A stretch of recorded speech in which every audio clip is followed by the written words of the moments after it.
नमस्कार, 10 के दमदार ट्रेड्स में आपका स्वागत है। वीडियो में रहेंगे अगले आधे घंटे आपके साथ और हमारा साथ देने के लिए शिल्पा राउत और प्रशांत सावंत पिछले शो से बने हुए हैं। साथ ही कोटक सिक्योरिटीज़ के अमोल अठावले और मंत्री फिनमार्ट के अरुण कुमार मंत्री भी अपनी टॉप ट्रेड्स के साथ आज हमारे साथ जुड़ने वाले हैं। साल 2025 के मार्केट आउटलुक पर ट्रस्ट म्यूचुअल फंड के CIO मेहर वोरा से करेंगे खास बातचीत और मार्केट के टेक्निकल टेक्सचर पर बात करेंगे मितेश ठक्कर से।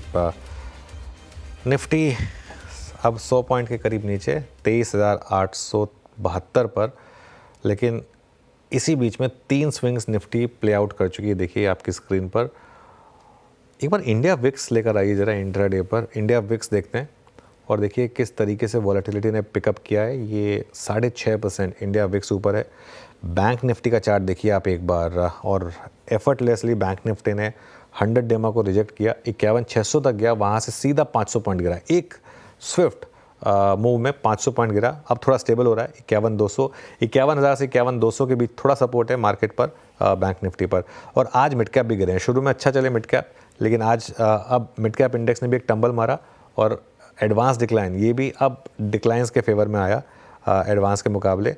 निफ्टी अभी भी 100 पॉइंट नीचे और आज निफ्टी के लॉसेस को लीड अब कर रहे हैं IT स्टॉक्स। इस घंटे में अगर टॉप लूजर्स देखें सारे IT stocks, TCS intraday, Tech Mahindra intraday, Wipro intraday, HCL Tech intraday और इन्फोसिस इंट्राडे, सब के सब स्टॉक्स लोअर लेवल पर। ऑब्वियसली अभी भी सबसे बड़ा कंट्रीब्यूशन जो आ रहा है वो HDFC बैंक की वजह से आ रहा है। HDFC bank in terms of contribution अभी भी सबसे ऊपर, करीब करीब 1% नीचे। उसके अलावा ITC ने एक मुँह दिखाया, ITC नीचे। रिलायंस में भी वो रैली नहीं टिक पाई, वो भी अब डे लो के काफ़ी करीब। तो कुल मिलाकर मैं अपने आप को इंडेक्स तक रेस्ट्रिक्टेड रखूंगा। वीरू अगर चाहें तो थोड़ा F&O स्टॉक्स पर बात कर लेंगे, लेकिन इंडेक्स में क्लियरली अब हम आ रहे हैं डे लो पर 23,850 के नीचे और बैंक निफ्टी में एक बार फिर से 51,200 के नीचे। वीरू ओके, तो इंडेक्स का हाल बताया। अब एक काम करते हैं, कॉल्स की तरफ चलते हैं और अपने मेहमानों से भी हम यही कहेंगे, if you are not comfortable आप स्किप भी कर सकते हैं, बट अमोल अठावले, अरुण कुमार मंत्री जी अपने फ्रेश पर्सपेक्टिव लेके जुड़े हैं। अरुण, आप कैसे मार्केट को कैसे अप्रोच कर रहे हैं और आपकी 2 कॉल्स? देखिए, good morning Viru ji and good morning Arun ji. देखिए, मुझे लग रहा है मार्केट में वोलेटिलिटी तो ज्यादा है, वैसे भी इंडिया विक्स क्लियरली वो बता भी रहा है। तो 23,750, 23,800 अगर ये होल्ड नहीं करता है मार्केट, तो मुझे लग रहा है ड्रिफ्ट बड़ा हो सकता है। तो फिलहाल के लिए मुझे लग रहा है आज का दिन काफी इंपॉर्टेंट रहेगा।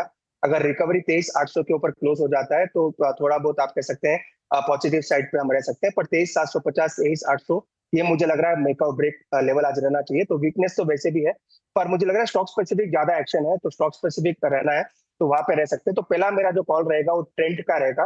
ट्रेंड में मुझे लग रहा है 7,140, 7,130 के आसपास ये स्टॉक चल रहा है। ये स्टॉक मुझे लग रहा है 73.20, 73.40 तक जाना चाहिए। तो 7050 के स्टॉप लॉस के साथ ट्रेंड को बाय करें। ये स्टॉक मुझे लग रहा है नेक्स्ट 2 से 3 दिन में अच्छा कर सकता है। सेकंड स्टॉक अगेन होगा ग्लेनमार्क फार्मा। फार्मा में मुझे लग रहा है अच्छा मोमेंटम है, तो ग्लेनमार्क में मुझे लग रहा है आने वाले दिन में काफी आउट परफॉर्मेंस भी देखने को मिल सकता है। तो 1530 के स्टॉप लॉस के साथ ग्लेनमार्क फार्मा को बाय करें और 1605 तक मुझे लग रहा है ग्लेनमार्क फार्मा के हायर टारगेट देखने को मिल सकते हैं। ओके, ये इस समय 2 ट्रेड्स। शिल्पा जी, गुड मॉर्निंग अगेन। आपने क्या पिक किया आज 10 के इन ट्रेड्स में? जी, एक सेल रहेगा, एक बाय रहेगा। बाय रहेगा कमिंस में। कमिंस यहाँ पे थोड़ा सा डीप स्टॉप लॉस के साथ ऑन डिक्लाइन भी आप बाय कर सकते हैं। 3300 आपका स्टॉप लॉस होना चाहिए। यहाँ पे टुवर्ड्स 3500, 3550 स्टॉक मूव करेगा। तो not an exactly intraday trade, लेकिन थोड़ा 1-2 दिन का trade and keep your tight stop loss. यहाँ पे आप उसको ऑल्टर मत कीजिएगा। एंड दूसरा रहेगा मेरा सेल रहेगा यहाँ पे नवीन फ्लोरिन पे। नवीन फ्लोरिन बार बार रिजेक्ट कर रहा है 3420, 3440 जोन्स, तो यही आपका स्टॉप लॉस रहेगा। यहाँ पे टुवर्ड्स 3300 से लेके 3250 के भी लेवल्स आ सकते हैं। तो नवीन फ्लोरिन पे सेल। ओके, शिल्पा जी का नवीन फ्लोरिन सेल है 3375 पे। प्रशांत, आपके 2 ट्रेड्स? तो वीरू जी, दोनों ही शॉर्ट साइड पे ट्रेड्स होंगे। फर्स्ट होगा एलटीटीएस में अगर हम देखें तो मुझे स्ट्रॉन्ग बिकवाली क्लियरली नजर आ रही है। तो यहाँ पे स्टॉप लॉस रखेंगे करीबन 5080, 5020 पे ट्रेड कर रहा है। 5080 स्पॉट के ऊपर स्टॉप लॉस रख के शॉर्ट करने की सलाह होगी और टारगेट होगा 4900 से लेके 4850, 4850 नेक्स्ट शॉर्ट ट्रेड होगा कैनफिनो। यहाँ एक रैली जो आई थी वो गैप रेजिस्टेंस से टकरा के वीकनेस कंटिन्यू हो रही है। सो यहाँ शॉर्ट के लिए स्टॉप लॉस रखेंगे 777 777, और जो टारगेट होगा वो होगा 745 745 का। ओके, आपकी स्क्रीन पे कैनफिन होम्स। चलिए अब बाकी की कॉल्स को भी ले लेते हैं यहाँ पर। मीनवाइल मार्केट लोअर ट्रेजेक्ट्रीज में आके अगर आप देखें ऑलमोस्ट फ्लोट करता हुआ। अमोल जी नमस्कार, आपके 2 ट्रेड्स इस वक्त के। जी नमस्ते and good morning. I think overall market अगर हम देखते हैं तो 200 डे सिंपल मूविंग एवरेज के पास ट्रेड हो रहा है। काफ़ी ओवरसोल्ड है मार्केट शॉर्ट टर्म में, वीक टेक्सचर है, बट आई थिंक ऐसे मार्केट में आई थिंक फ्रंटलाइन स्टॉक के साथ ही मैं जाना चाहूँगा। उसमें से 2 पिक किए मैंने। एक SBI लाइफ जो मुझे पोजिशनल पॉइंट ऑफ व्यू से अच्छा लग रहा है, 1395 के आसपास मैंने पिक किया था। पोजिशनली अगर टेक्निकल बाउंस बैक आता है ये स्टॉक में तो 1470 तक के टारगेट्स निकल के आ रहे हैं। स्टॉप लॉस उसका रहेगा 1365। और दूसरा भी मैं ONGC के साथ जाना चाहूँगा, 242 के आसपास अभी चल रहा है। ये भी पोजिशनल टारगेट है, 260 तक ये स्टॉक जा सकता है, 236 उसका स्टॉप लॉस रहेगा। कि ONGC 241 पे शॉर्ट कॉल आई थिंक 241.55 पे ट्रेड करता हुआ। निफ्टी लुढ़कता हुआ और नीचे आता हुआ। निफ्टी अब कल के लो के नीचे ट्रेड करता हुआ। अब हम अपने लास्ट एज पे आ चुके हैं जनाब, लास्ट एज पे आ चुके हैं और इट्स 840। निफ्टी बैंक 51,200 पे। PSU बैंक्स में कुछ वीकनेस बढ़ती हुई। Let's ping State Bank of India, then Canara Bank, SBI करीब 826 पे। Yes, below 50 day exponential average. Canara Bank आपकी स्क्रीन पे आएगा। Can Bank is at 101, yes, day low पर। शिल्पा जी, ये प्राइवेट बैंकिंग स्पेस पे आपका व्यू क्या है? कैनरा बैंक को आप कैसे अप्रोच कर रही हैं इस वक्त? जी कैनरा बैंक 103 104 पे तो एक रेजिस्टेंस है। जब तक इसके ऊपर सस्टेन नहीं करता है तब तक हम लोग कोई भी अपसाइड की बात नहीं कर सकते हैं। यहाँ पे सपोर्ट आएगा अराउंड 98 जोन्स पे। अगर ये 98 होल्ड करता है तब भी आप इसमें एक ले सकते हैं लॉन्ग साइड का ट्रेड। अदरवाइज अभी के लिए तो वेट एंड वॉच। वैसे भी मार्केट बहुत वॉबली है तो यहाँ पे थोड़ा एनी सॉर्ट ऑफ चाहे शॉर्ट या फिर लॉन्ग ये टाइम पे थोड़ा मुझे लगता है रिस्की है, तो अवॉइड। अब एक काम करते हैं, आगे बढ़ते हैं और 2025 के आउटलुक की बात करते हैं। 2024 का अंत काफ़ी ख़राब रहा है। वैसे साल पूरा बुरा नहीं रहा, खास तौर से मिड कैप और स्मॉल कैप के लिए। हमारे साथ ट्रस्ट म्यूचुअल फंड के CIO मेहर वोरा जुड़े हैं, जो 3 दशक के करीब का अनुभव रखते हैं। उनसे समझते हैं मार्केट में इस समय क्या करना है। मेहर जी, गुड मॉर्निंग। 2025 की बात करें इससे पहले, इस समय का जो मार्केट का टेक्सचर है, ऐसा क्या बिगड़ा है मार्केट में जो कोई रैली टिक ही नहीं पा रही है और लगातार हम इतनी करेक्शन देख रहे हैं, खासतौर से बड़े स्टॉक्स में? नमस्कार अनुज। देखिए, हम निफ्टी पे बहुत ज्यादा फोकस करते हैं। तो निफ्टी अपने सितंबर के पीक से 8-9% नीचे है और काफी निफ्टी में जो स्टॉक्स है वो भी नीचे है, आई एग्री। लेकिन अगर आप मिड कैप और स्मॉल कैप इंडाइसेस देखें तो वो इतने डाउन नहीं है। और हमारा व्यू काफी टाइम से यही रहा है कि जो निफ्टी की कॉम्पोजिशन है वो काफी हद तक ग्लोबल कमोडिटीज एंड IT के लिंक्ड हो चुकी है। तो उसकी वजह से जो हमें ग्लोबल स्लो डाउन जो दिख रहा है उसका इम्पैक्ट निफ्टी पे भी हमें टू सम एक्सटेंट दिखता है। लेकिन अगर हम ब्रॉडर मार्केट में देखें तो अर्निंग्स ग्रोथ काफी अभी भी रोबस्ट है और मार्केट अभी तक मैं कहूंगा in terms of overall valuations में अगर देखूं और overall reaction of the market में देखूं स्टॉक्स के रिजल्ट्स पे, तो काफी रैशनल रहा है। अच्छे रिजल्ट्स को रिवॉर्ड मिल रहा है, स्टॉक्स ऊपर जा रहे हैं, और जहां पे रिजल्ट्स कम आ रहे हैं या डिसअपॉइंट कर रहे हैं वहां पे स्टॉक्स की पनिशमेंट हो रही है। तो अभी तक मैं कहूंगा ये जो ओवरऑल सिचुएशन है वो रैशनल है और अर्निंग्स ग्रोथ को फोकस करें। और अगर जहां हमें अर्निंग्स अपग्रेड दिख रहे हैं, अर्निंग्स स्ट्रॉन्ग दिख रहे हैं, वहां पे अभी भी स्टॉक पिकिंग की काफी गुंजाइश है। ग्लोबल बैकड्रॉप में कहूंगा जिस तरह से डॉलर की स्ट्रेंथ हो रही है उसकी वो वजह से काफी सारा जो इक्विटी का ग्लोबल पैसा है वो US मार्केट्स की ओर जा रहा है। तो न सिर्फ इंडिया लेकिन बाकी सब मार्केट्स में भी हम देख रहे हैं कि इक्विटी के आउटफ्लोज हैं और बाकी सब करेंसीज में वीकनेस है compare to the US dollar. तो ये एक बैकड्रॉप बन रहा है ग्लोबल सिचुएशन का। लेकिन India, as far as India is concern, अभी भी मैं कहूंगा कि अर्निंग्स पे फोकस करें, अर्निंग्स डिविजन्स पे फोकस करें।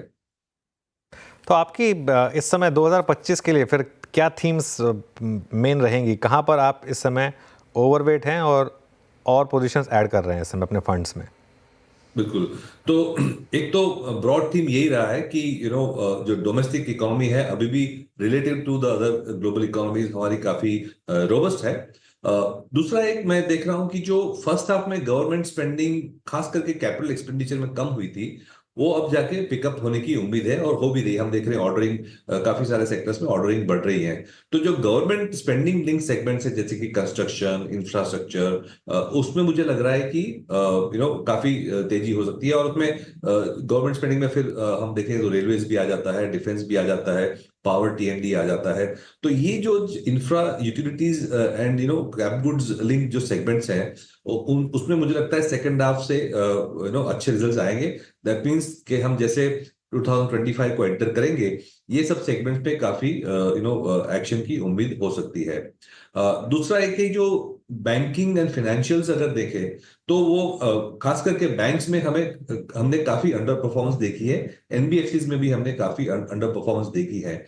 लेकिन अगर हम ये उम्मीद करते हैं कि इकोनॉमी 6-6.5% प्लस में ग्रो करेगी for FY26 as well as FY27, तो मुझे लगता है क्रेडिट ग्रोथ भी अच्छी तरह से पिकअप होगा। बैंकिंग सिस्टम की जो बैलेंस शीट की क्वालिटी है बहुत अच्छी है। अंडर परफॉर्मेंस की वजह से वैल्यूएशन भी काफी अट्रैक्टिव हुए हैं। तो मुझे लगता है कि ये एक जो अंडर परफॉर्मिंग सेगमेंट था 2023 और 24 का, वो मेरे ख्याल से 2025 में पिकअप हो सकता है।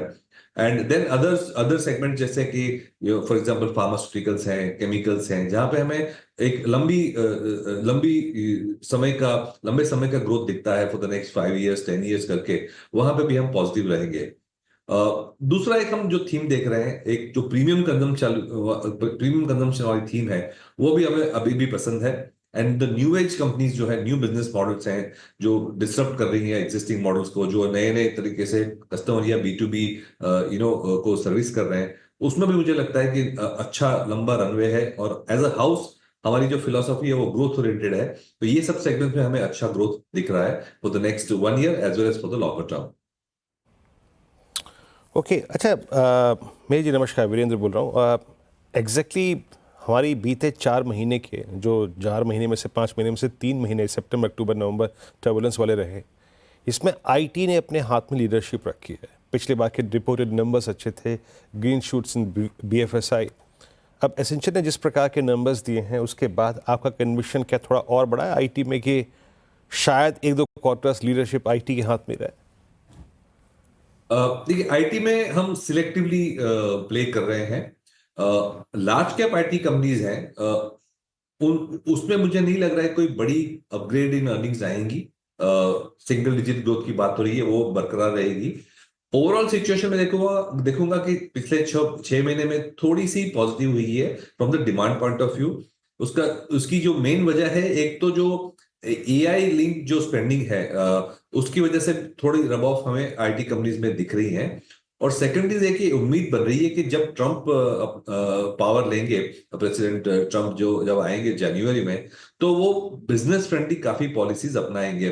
कॉर्पोरेट टैक्स कट की बात हो रही है यूएसए में, इंपोर्ट ड्यूटीज बढ़ाने की बात हो रही है। काफी सारी जो एग्जिस्टिंग स्कीम्स है जो मेक इन अमेरिका की जो एनकरेजमेंट के लिए बनाई हुई है, वो मेरे ख्याल से रैंप अप ज्यादा होगी। तो US business confidence, US business capital expenditure में हम काफी अच्छा ट्रैक्शन देख रहे हैं। तो वो डिमांड सिचुएशन जो है वो आईटी के लिए थोड़ी बेटर है कंपेयर टू बिफोर। तो इसमें हम ये कर रहे हैं कि सिलेक्टिवली मिड कैप आईटी में प्ले कर रहे हैं, क्योंकि लार्ज कैप आईटी में भी 7-8% की वजह से 9-10% ग्रो करेंगी अगर सिचुएशन इंप्रूव हुई। लेकिन काफी सारी मिड कैप आईटी कंपनी है जो 15-20% तक ग्रोथ दिखा सकती है फॉर द नेक्स्ट 2-3-4 ईयर्स। वहां पे हम सिलेक्टिवली काफी फोकस कर रहे हैं। ओके, अच्छा मेहर जी, क्योंकि मैंने बात आईटी की 2 संदर्भ में करी, I mean global markets, strong dollar, और आई थिंक ट्रंप एडमिनिस्ट्रेशन की जो पॉलिसीज हैं वो same case applies to I mean pharma as well. आपका फार्मा में झुकाव किस तरफ है इस वक्त? सो फार्मास्यूटिकल्स में हमारा सबसे बड़ा ओवरवेट है एक्चुअली। और उसमें न सिर्फ हम यूएस लिंक्ड प्ले कर रहे हैं जिसमें जेनरिक मैन्युफैक्चरर्स भी आ जाते हैं, उसमें सीडीएमओ प्लेस भी आ जाते हैं, लेकिन हम डोमेस्टिक मार्केट में अगर देखें तो उसमें भी हम डायग्नोस्टिक्स के जो प्लेस हैं, हॉस्पिटल के जो प्लेस हैं, उसमें अच्छा अर्निंग्स देख रहे हैं और अर्निंग्स ग्रोथ भी अच्छा आ रहा है और अर्निंग्स रिविजन भी अच्छे आ रहे हैं इस सिचुएशन में। तो ये सारे जो हेल्थ केयर के सेगमेंट्स है, US generic pharma, US CDMO, global CDMO and global generics, as well as diagnostics and hospitals and healthcare, उस सारे में हम अच्छी तरह से ओवरवेट हैं। ओके, चलिए फार्मा की बात हो गई, यहाँ पे हमने आईटी की बात करी, तो ग्लोबल सेटअप जिन जिन सेक्टर्स का से सरोकार है उस पर हमने बात कर ली। अब आते हैं एक दो स्पेस पे, और यहाँ पर हे जी जिस पे शायद थोड़ा डिस्कशन अब लगे हाथ कर ही लेते हैं। पिछले अगर आप 20 दिन को देखें, एंड स्पेशली जब से महाराष्ट्र की इलेक्शन और उसके बाद से सत्ता में मतलब क्लियरिटी आ गई है, यथाजपुषी जिनकी हुई है, ये रियल एस्टेट स्पेस में मूव काफ़ी अच्छा है। हालांकि ऐसा नहीं है कि वो तेज़ी सिर्फ महाराष्ट्र और मुंबई वाली कंपनियों में, वो सब में स्प्रेड है, वेदर इट्स साउथ बेस्ड या फिर Delhi based. Real estate, then real estate ancillary, then HFCs, इन तीनों रेंज में आप लोगों ने क्या पिक किया है इस वक्त?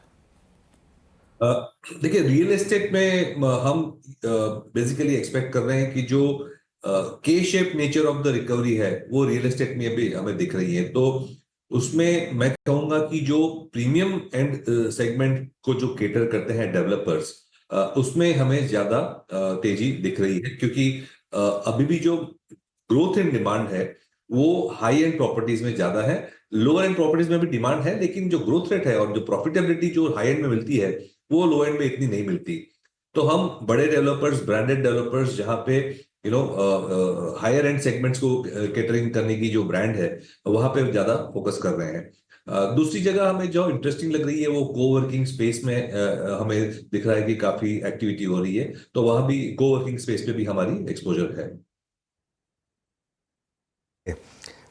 मेरे जी इस साल का सबसे बड़ा सेक्टर रहा है स्टॉक मार्केट रिलेटेड प्लेज।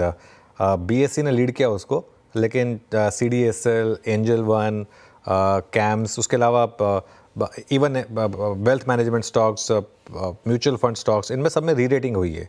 ये री रेटिंग के बाद ये इन स्टॉक्स में क्या अभी भी दम है पोर्टफोलियो में रखने के लिए? क्या अभी भी अगले अगर 5 से 6 साल का व्यू लिया जाए तो यहाँ से पैसा बना के देंगे? बिल्कुल। तो आपने फिनेंशियल्स की बात छेड़ी, तो मैंने जैसे स्टार्टिंग में कहा कि banking can be a interesting play, लेकिन फिनेंशियल्स में सो फार हमारा जो ओवरवेट रहा है वो आपने जो सेगमेंट्स मेंशन किए, वो ब्रॉडली हम कहते हैं कि जो सेविंग्स को चैनलाइज करने वाली जो सेगमेंट्स हैं वहां पे हमें एक सिक्युलर ग्रोथ ट्रेजेक्टरी दिख रही है।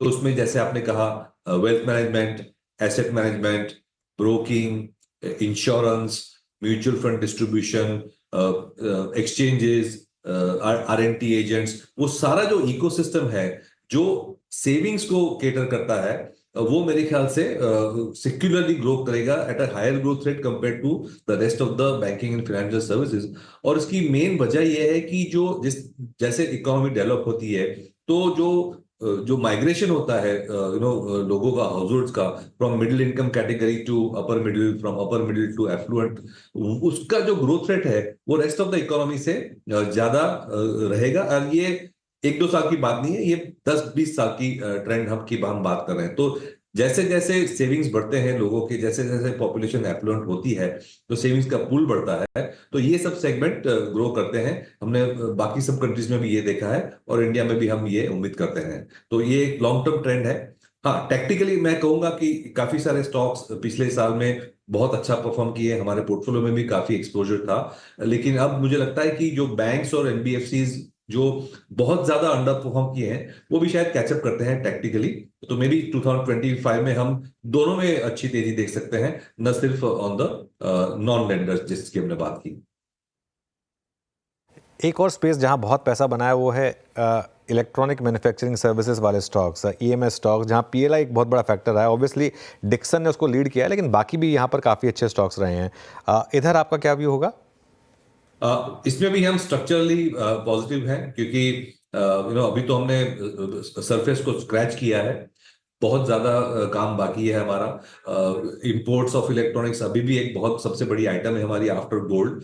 तो ये सब में मुझे लगता है गवर्नमेंट काफ़ी अच्छी तरह से फोकस कर रही है। और जब इलेक्ट्रॉनिक मैन्युफैक्चर की बात करते हैं तो फिर इसमें सेगमेंट्स भी बहुत ज़्यादा है। हमने मोबाइल फोन से शुरू किया, फिर टीवी पे गए, और टीवी पे भी बैकवर्ड जाके हम from the front end to the back end LCD panels, PCB वगैरह में जाते हैं।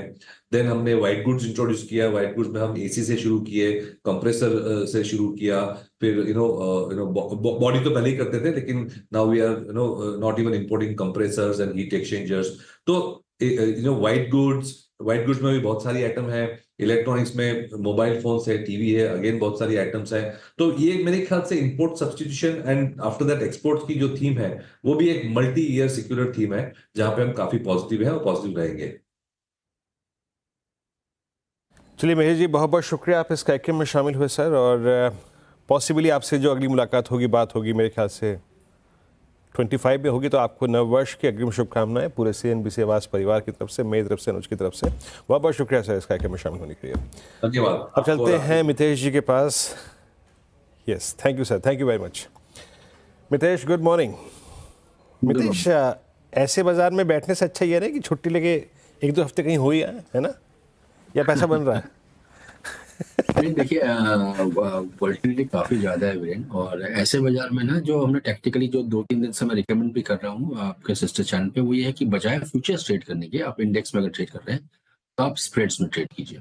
पिछले दिनों जब 3 दिन 4 दिन पहले जब गिरावट चालू हुई तो वहाँ से हमने बेयर स्प्रेड्स करना रिकमेंड किया था, और आई थिंक उसमें आपको फायदा मिल जाता है, क्योंकि आप आज की अगर आप इंट्राडे वॉलेटिलिटी देखें तो आप फ्यूचर्स अगर ट्रेड करेंगे तो आपके दोनों साइड स्टॉप लॉस हिट होने के पूरे चांसेस है। तो आई थिंक प्रैक्टिकली थोड़ा सा इसको चेंज किया है, स्प्रेड ट्रेडिंग करें।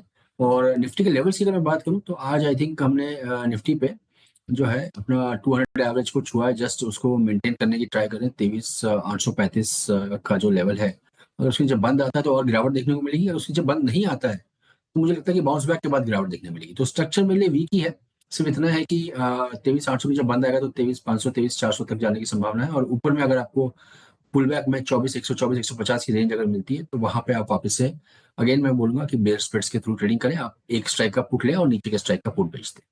बिल्कुल, जो मितेश ने बात कही है ना वीरू, मैं उसको एक एक्सप्लेन करके बताता हूँ आपको। अब कहने को, अब जो आज मैंने सुबह निफ्टी की स्ट्रैटेजी ली थी उसमें सपोर्ट हमारा था, पहला सपोर्ट था 23,800 से 23,850। आप आज का लो देखिए 23,807, और पहला रेजिस्टेंस था 24,000 से 24,100, और आप आज का हाई देखिए 24,065। अब ये लिखने में बहुत आसान है, अगर पेपर ट्रेड करनी हो तो इससे अच्छी मार्केट नहीं है पेपर ट्रेड करने में। मैं ये देख के मैं 10 लोगों को ये मैसेज भेज सकता हूँ कि देखिए आज ये जो लेवल्स भेजे थे एग्जैक्टली मार्केट ने उन्हीं लेवल्स को रिस्पेक्ट करा है। ट्रेड करके दिखाइए ना इन लेवल्स को, वो थोड़ा सा दिक्कत वाली बात है। और ये देखिए किस तरीके की जलेबी मार्केट जैसे हम कहते हैं, इस तरीके के टेक्सचर हैं। तो ये जैसा मैं बार बार कहता हूँ ना, हमारे लिए इजी होता है एज ए कमेंटेटर ये लेवल्स डिस्कस करना। I am sure Mitesh as a trader ज़्यादा इनको बखूबी समझते हैं। अच्छा, वैसे वीरू, आपने जो बात कही ना मितेश के बारे में कि इस मार्केट में ट्रेडिंग करने के बजाय कहीं घूम ही आइए, आपको मैं बताऊँ मितेश इस दुनिया के सबसे बेहतरीन फोटोग्राफर्स में से एक हैं। और मितेश जहाँ जहाँ भी ट्रैवल करते हैं, चाहे वो वाइल्ड लाइफ फोटोग्राफी हो या कुछ भी हो, अगर कभी आपने इनकी फ़ोटोग्राफी देखी है तो एकदम नेक्स्ट लेवल की होती है। और ख़ास तौर से मितेश, वो जो आप टाइगर्स की फ़ोटो निकाल के लाते हैं, या वो टाइगर्स या लेपर्ड्स की, मैं पूछ रहा था कि वो ऐसा कितना बड़ा जूम लेंस है आपके पास, या फिर वाकई में काफ़ी करीब जाकर आप फ़ोटो लेते हैं वो? अनुज, मैं थोड़ा हॉबी के लिए करता हूँ। आई थिंक मार्केट से ब्रेक लेके रिचार्ज करना बहुत जरूरी होता है, इसलिए मैं 150-600 mm का लेंस यूज करता हूँ, जो कि काफ़ी बड़ा है। और बट जो सबसे मेरी क्लोजेस्ट साइटिंग हुई है वो 3 फीट से भी हुई है, मतलब मेरे 3 फीट पास से भी टाइगर्स मैंने 2-3 बार ऐसा हुआ कि बहुत इतने नजदीक तक आ गए हैं। तो वाइल्ड लाइफ में एक अलग थ्रिल है। अच्छा मितेश, कभी जिम कॉर्बेट या राजाजी नेशनल ट्राई किया है क्या आपने? जिम कॉर्बेट मैंने किया हुआ है, राजा जी नहीं किया है। बट मेरा जो मेन एरिया है वीरेन, वो नागपुर साइड तालाबा पेंच रहता है, बिकॉज बॉम्बे नागपुर कनेक्टिविटी बहुत अच्छी है। तो सुबह जाओ फ्लाइट में और दोपहर से सफारी चालू कर दो। हाँ, नहीं अगली बार ना मैं एक्चुअली कुछ फोटोज़ लेकर आऊँगा, तो उससे लोगों को ज़्यादा क्लियर होगा। मीनवाइल खैर मार्केट में एक और स्विंग आ रहा है, और निफ्टी एक बार के लिए फिर वापस ग्रीन में आया, और फिर काफ़ी वॉलेटिलिटी। लेकिन मिड कैप आज थोड़ी सी दिक्कत मिड कैप में आ रही है, अब मिड कैप आधा % नीचे। मितेश, इस मार्केट में आपके टॉप ट्रेडिंग आइडियाज़ क्या होंगे? स्टॉक स्पेसिफिक हो जाते हैं थोड़ा सा। तो अनुज आई थिंक इंडेक्स में तो स्प्रेड ट्रेडिंग करें, परंतु स्टॉक्स में अगर आप देखें तो अभी भी मुझे फार्मा अच्छा लगता है और कुछ बाकी जगह पे मैं अभी भी शॉर्टिंग अपॉर्चुनिटीज ढूंढ रहा हूँ। तो वोल्टास मेरे लिए एक सेल कॉल होगा। यहाँ पर स्टॉप लॉस लगाएं 1750 के आसपास का, 1680 तक के टारगेट्स मुझे लगता है कि नीचे में देखने को मिल सकते हैं। और औरोबिंदो फार्मा आज प्लस में है और कल का जो हाई है इसका वो था 1274 का, अभी कैश में 1267-68 चल रहा है। तो मेरे ख्याल से 1275-80 के लेवल को क्रॉस करता है तो यहाँ पर एक लॉन्ग पोजीशन ले। आज के लो के नीचे स्टॉप लॉस लगाए यानी 1250 का, और मुझे लगता है कि 1330-40 तक ये जा सकता है। इनफैक्ट परसों हमने डॉक्टर रेड्डी भी रिकमेंड किया था। तो फार्मा और आज आईटी में थोड़ी प्रॉफिट बुकिंग है, पर अभी तक फार्मा आईटी एक लॉन्ग साइड ट्रेड्स थे और बाकी साइड मार्केट में शॉर्ट था। आज आईटी एग्जिट हो गया, परंतु फार्मा में अभी भी स्ट्रेंथ है। अच्छा Mitesh, closer to new year end with lots of weekends, ये यूनाइटेड स्पिरिट्स और यूनाइटेड ब्रेवरीज, यहाँ पे चार्ट सेटअप क्या कह रहे हैं? दोनों ने ही बहुत स्ट्रॉन्ग मूव दिए हैं। अभी टेक क्या है आपका यूनाइटेड स्पिरिट्स और ब्रेवरीज दोनों पे? ऑल दो इंट्राडे में थोड़े बहुत डाउन होंगे, बट दैट्स समथिंग डिफरेंट, लेकिन पोजिशनली आई थिंक वो एक इंट्राडे में 10-15 रुपए यानी कि 1-1.5% की ऊपर तेजी मंदी तो होती रहती है, परंतु दोनों ही के चार्ट मुझे लगता है कि पॉजिटिव स्ट्रक्चर पे हैं। और यूनाइटेड स्पिरिट्स की बात करूं तो 1560-1550 के रेंज को क्लियर करना एक काफी पॉजिटिव साइन था स्टॉक के लिए। तो अगर अभी किसी को ट्रेड करना है तो 1545-50 की जस्ट नीचे का स्टॉप लॉस, 3-4 रुपए नीचे का स्टॉप लॉस लेकर ट्रेड करिए। और पूरे चांसेस है कि जो रिसेंट स्विंग हाई था इसका 1620-30 के आसपास का, 1640 के आसपास का, सॉरी, उन लेवल्स को टेस्ट करेगा। सिमिलरली यूनाइटेड ब्रूवरीज यानी यूबीएल, ये भी एक अप ट्रेंड में चलता हुआ स्टॉक है। इसको मैं थोड़ी सी गिरावट पे लूंगा बिकॉज आप देखें तो 1800 से 2000 नॉन स्टॉप रैली दी है स्टॉक ने पिछले करीबन 2.5-3 हफ्तों में। तो अगर पुल बैक पे एंट्री मिल जाती है 2000 के स्तर के आसपास, 2000 से 1985 के बीच में, वहां पर एंट्री लें और 1945-50 के आसपास का स्टॉप लॉस रखें। और ऊपर में जो टारगेट्स मुझे लगते हैं 2100 के लेवल को ये आराम से क्लियर कर सकता है। अच्छा, अब आते हैं थोड़े पोजिशनल ट्रेड के बारे में। Let's forget index Mitesh, but जो एक स्पेस, एक क्लियर कंफर्ट दे रहा है पिछले, अगर आप 3 सेशंस को देखें, both in terms of charts, derivative positioning, futures का ओआई शेड होना, short covering and put writers conviction, that's I think pharma में पोजिशनली 1-2 दिन के लिए, 3-4 दिन के लिए बेटर प्लेस्ड क्या लगता है आपको इस वक्त? वैसे तो मुझे सारा ही सेक्टर पसंद है क्योंकि ट्रेडिंग के व्यू से अगर आप देखें तो सभी में ऐसा लगता है कि कुछ अपमूव की तैयारी है। एक मैंने औरोबिंदो फार्मा पे रिकमेंड किया था, दूसरा आई थिंक मुझे लुपिन पे ब्रेकआउट का इंतजार है। लुपिन अगर 2180 2185 के स्तर को क्रॉस करता है तो अच्छे चांस है कि जो इसका रिसेंट ऑल टाइम हाइज जो था 2290 के रेंज को वहां तक जा सकता है। सिमिलरली सन फार्मा भी मैं एक ब्रेकआउट का वेट कर रहा हूँ कि 1830-35 के ऊपर अगर ये निकलता है तो इसमें अच्छे चांसेस है कि 1900 के स्तर को क्रॉस करेगा। डॉक्टर रेड्डीज मेरा ऑलरेडी बाय रह चुका है और अभी रिसेंटली मैंने औरोबिंदो रिकमेंड किया है। चलिए मितेश, बहुत बहुत शुक्रिया आज हमारे साथ जुड़ने के लिए और इन सब सेक्टर्स और स्टॉक्स पर बात करने के लिए। चलिए अब इस शो को यहीं समेटेंगे, एक ब्रेक लेंगे, उसके बाद कंचन और वीरेंद्र वापस लौटेंगे और लेकर आएंगे ट्रेडर्स हॉटलाइन।